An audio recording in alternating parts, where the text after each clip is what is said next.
और उनका वर्गीकरण।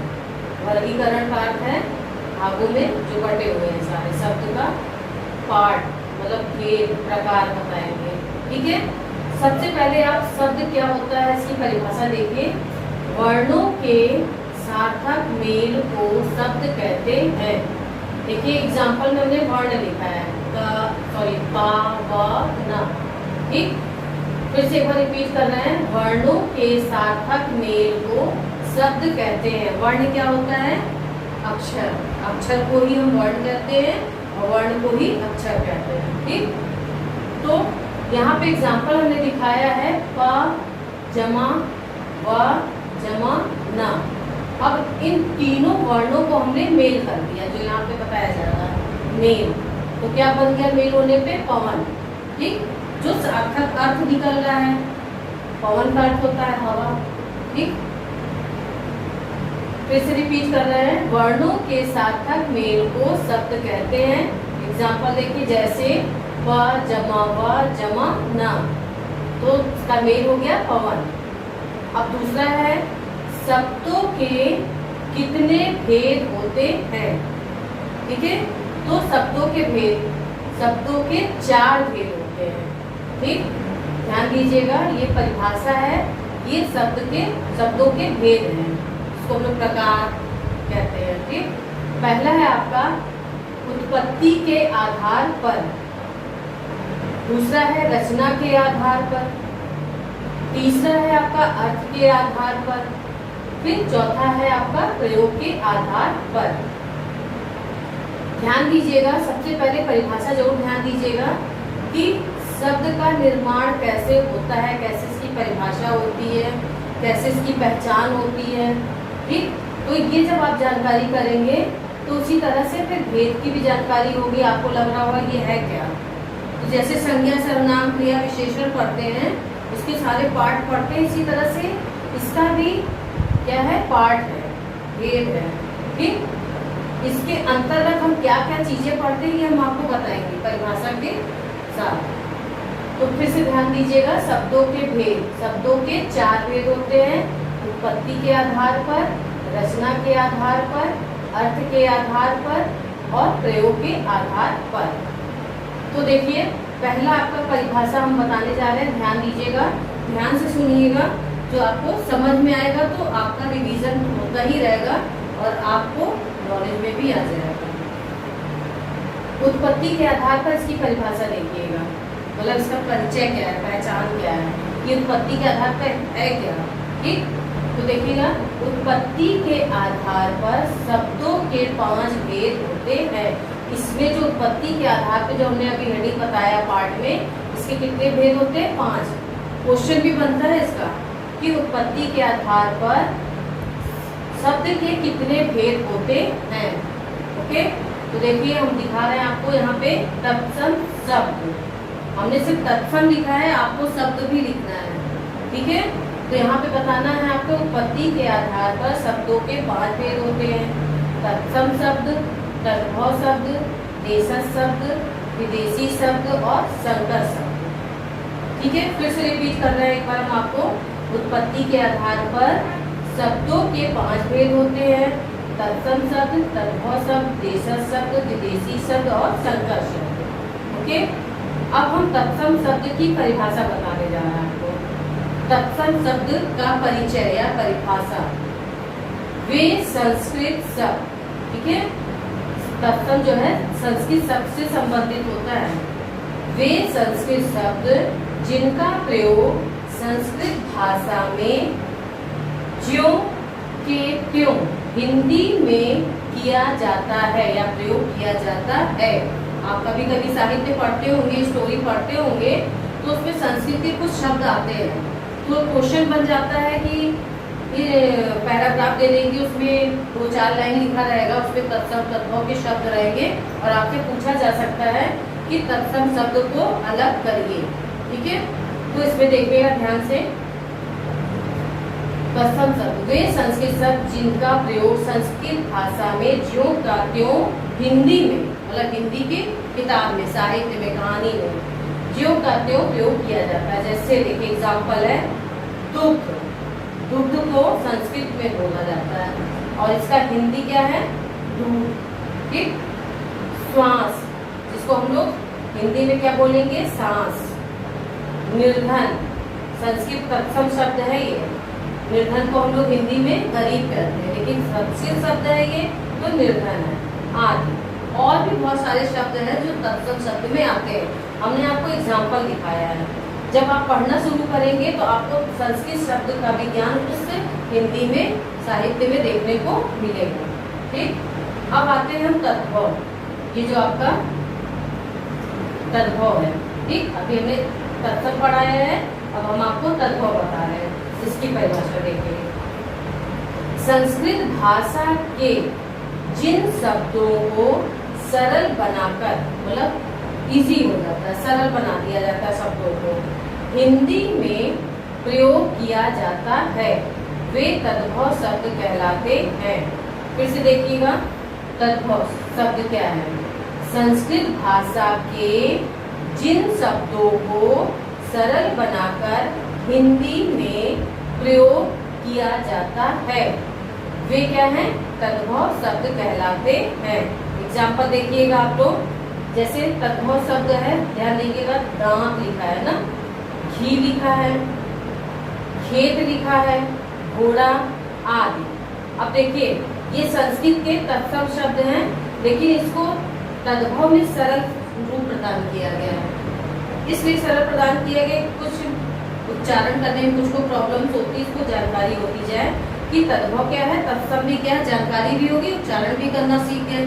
तो इसको देखिए, दांत को हम लोग संस्कृत तत्सम शब्द में दंत कहते हैं। घी, ये आपका तद्भव है और इसका तत्सम शब्द क्या है? घृत हो गया।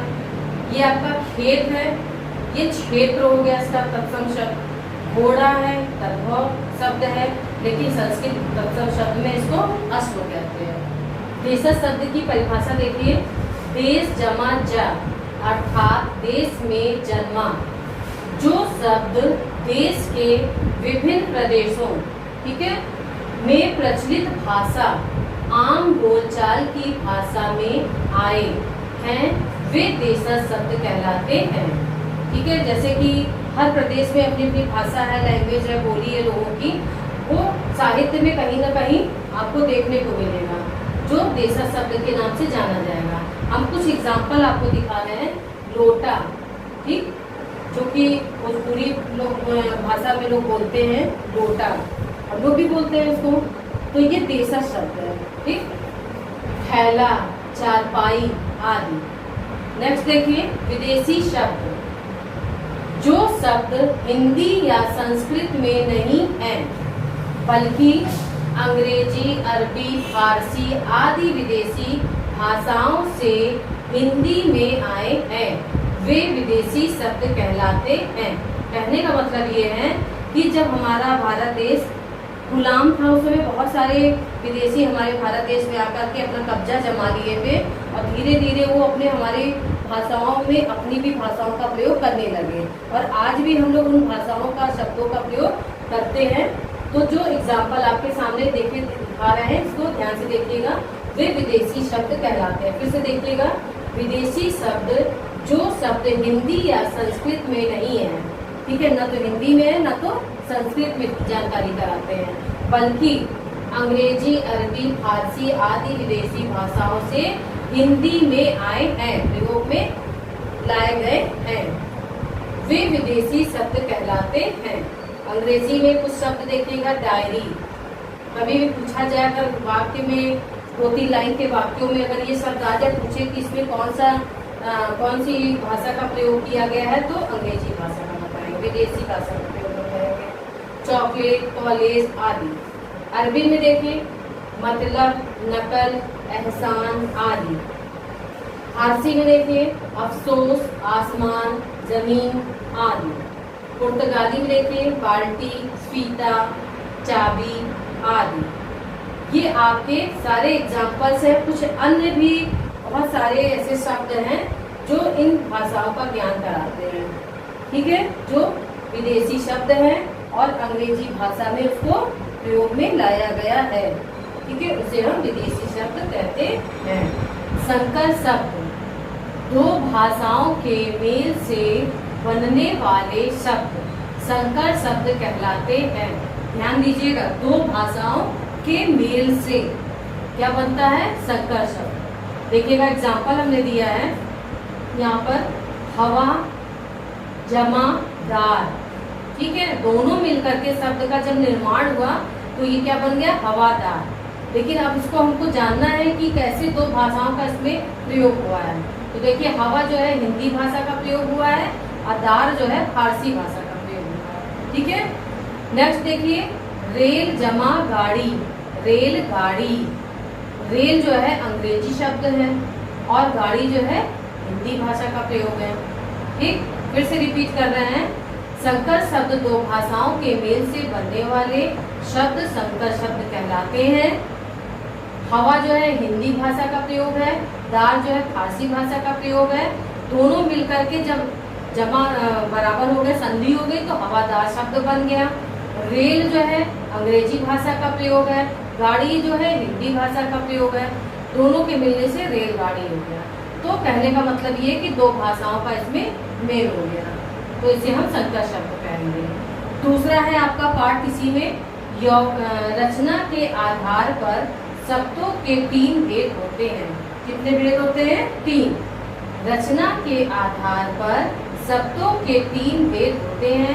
पहला है रूढ़ शब्द, यौगिक शब्द और योग रूढ़ शब्द। पहला है रूढ़ शब्द, दूसरा यौगिक शब्द, तीसरा है योग रूढ़ शब्द। अब रूढ़ शब्द क्या होता है? बहुत ध्यान से सुनिएगा तो आधी प्रॉब्लम आपकी बेटा सॉल्व हो जाएगी। रूढ़ शब्द, जो शब्द प्रयोग होते होते, मतलब कंटिन्यूअस का प्रयोग हो रहा है, यूज हो रहा है, ठीक है, जब से साहित्य का निर्माण हुआ तब से लेकर अब तक, होते होते किसी वस्तु विशेष, देखिएगा, किसी वस्तु विशेष के लिए निश्चित हो गए हैं, उन्हें रूढ़ शब्द कहते हैं। जैसे देखिए, दूध, दूध को हम लोग दूध ही बोलते हैं, तब निश्चित है कि इस पदार्थ को, लिक्विड पदार्थ को हम दूध के ही नाम से पुकारते हैं। घर, घर को घर ही बोलते हैं। तो ये कौन से शब्द हो गए आपके? रूढ़ शब्द। एग्जाम्पल देख लीजिए, दूध, घर, पानी आदि। यौगिक शब्द, दो या अधिक शब्दों के मेल से बने शब्द यौगिक शब्द कहलाते हैं। जैसे एग्जाम्पल देखिएगा, जन्म जमा दिन। जन्म अलग शब्द है, दिन अलग शब्द है, लेकिन दोनों के मेल से एक शब्द का निर्माण हो गया, नए शब्द का, जिसे हम जन्मदिन शब्द का उच्चारण करेंगे। फिर देखिए, प्रधान जमा मंत्री, प्रधानमंत्री, दो शब्दों का मेल हो गया, जिसे हम यौगिक शब्द कहेंगे, ठीक है। फिर है योग रूढ़ शब्द, जो शब्द दो या अधिक शब्दों के मेल से बने हो और किसी विशेष अर्थ, मतलब विशेष अर्थ निकल रहा हो, अर्थ में प्रयोग किया जाए या निकल रहा हो, वे क्या कहलाएंगे? यूढ़ शब्द, ठीक है, योग रूढ़ शब्द उसे हम कहेंगे। एग्जाम्पल देखिए, जैसे हिम जमा आलय, नए शब्द का निर्माण हो गया हिमालय, ठीक। अगर हम देखना चाहें, देना चाहें, तो इसमें भी ये शब्द ला सकते हैं, लेकिन इसमें एक चीज बताया जा रहा है कि इसमें विशेष अर्थ उत्पन्न हो रहा है, ठीक है, इशारा कर रहा है। देखिए, हिम जमा आलय, हिमालय जो है एक पहाड़ विशेष के लिए, हिमालय को सभी नाम जानते हैं, विशेष रूप से उसका नाम लिया जाता है, ठीक है। नेक्स्ट देखिए, 10 जमा आनन, दशानन, रावण के लिए प्रयोग किया जा रहा है, किसी विशेष के लिए प्रयोग किया जाएगा, वो क्या कहलाएगा? योग रूढ़ शब्द, ठीक है।